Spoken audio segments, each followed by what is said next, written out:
ग्रह तुम्हारे अनुकूल नहीं दिख रहे माधव। जो काम करने की सोच रहे हो वो हो पाना बहुत मुश्किल दिख रहा है। समय बहुत भारी जान पड़ता है। हाँ, यदि चंद्रगिरी में गणपति होम करवाया जाए तो शायद अच्छा हो। मैं यहाँ अपने लिए नहीं आया हूँ, अपनी बेटी अज्जू के लिए आया हूँ। मेरी सारी चिंताएं उससे जुड़ी हुई हैं। उसकी चिंता मत करो, उसकी दशा काफी अच्छी चल रही है। उसकी राशि में चौथे स्थान पर सूर्य है जो काफी तेज है। राजयोग है उसका, यहाँ की कमान संभालेगा। साक्षात सूर्य नारायण की तरह है। उसकी ओर से निश्चिंत रहो। और बोलो। चलता हूँ। भगवान सुखी रखे।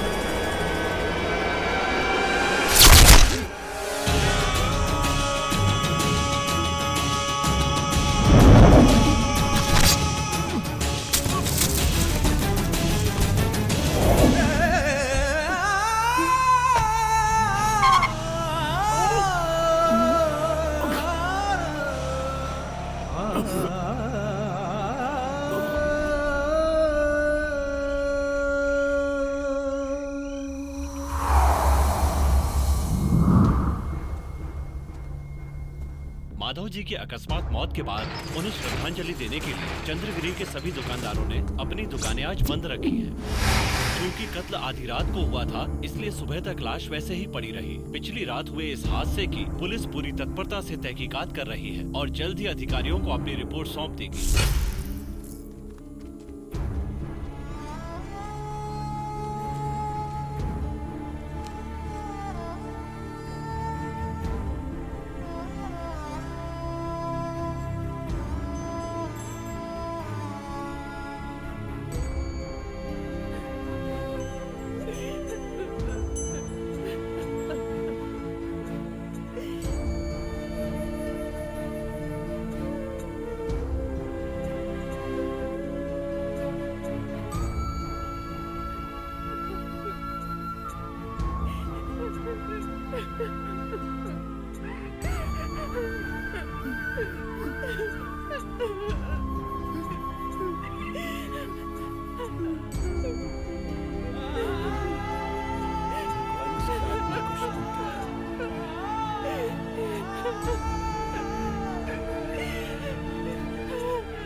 एक तरफ हो जाओ।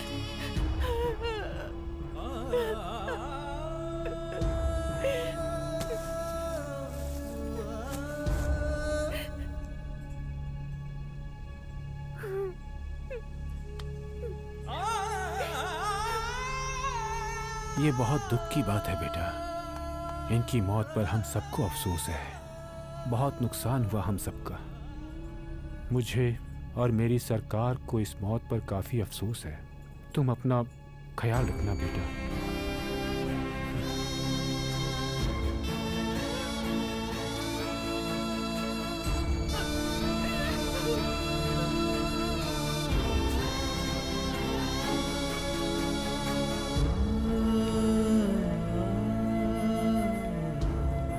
फादर की तबीयत ठीक नहीं है, इसलिए नहीं आ पाए। ईश्वर आपके मन को शांति प्रदान करे।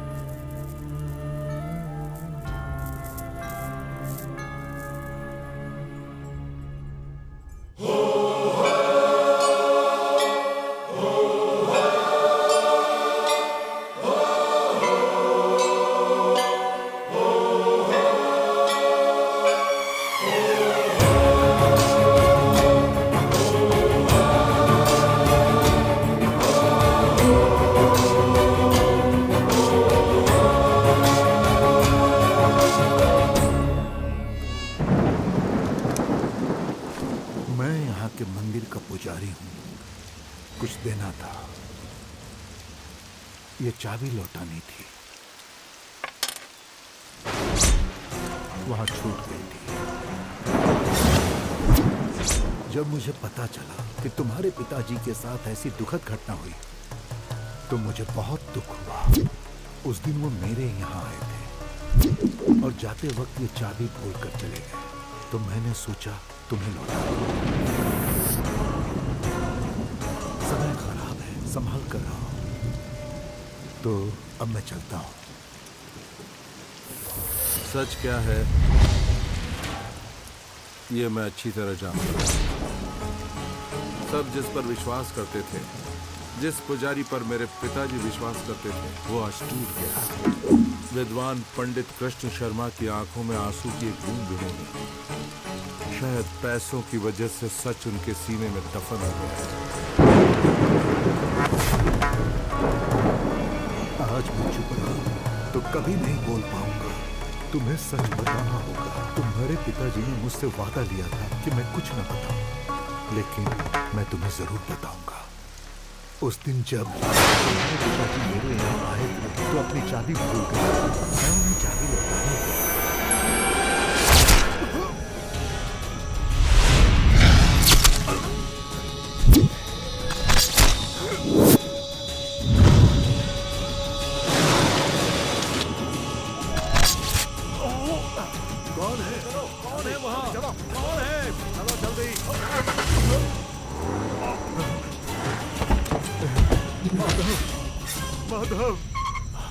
पंडित जी, अभी जो यहाँ हुआ मेरे बेटे से मत कहिएगा। माधव अपनी जिंदगी जी चुका है। अब इसे सिर्फ अपने बेटे अज्जू की चिंता है। उसका ख्याल रखिएगा। पुरखों की दुश्मनी मेरी मौत के साथ खत्म होनी चाहिए। हाँ, उसे समझाइएगा। हाँ, समझाएंगे ना उसे। माधव, माधव,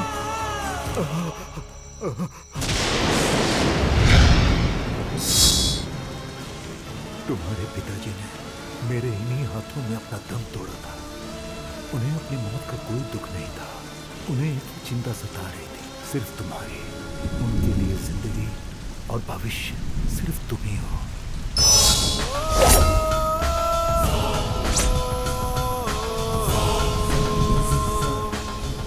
ऐसा कुछ न करना जिससे तुम्हारे पिताजी की आत्मा को कोई तकलीफ पहुंचे।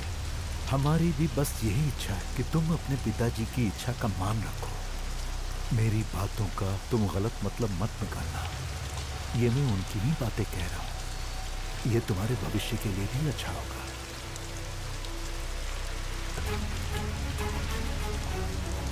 बेटा, समय बहुत बुरा चल रहा है।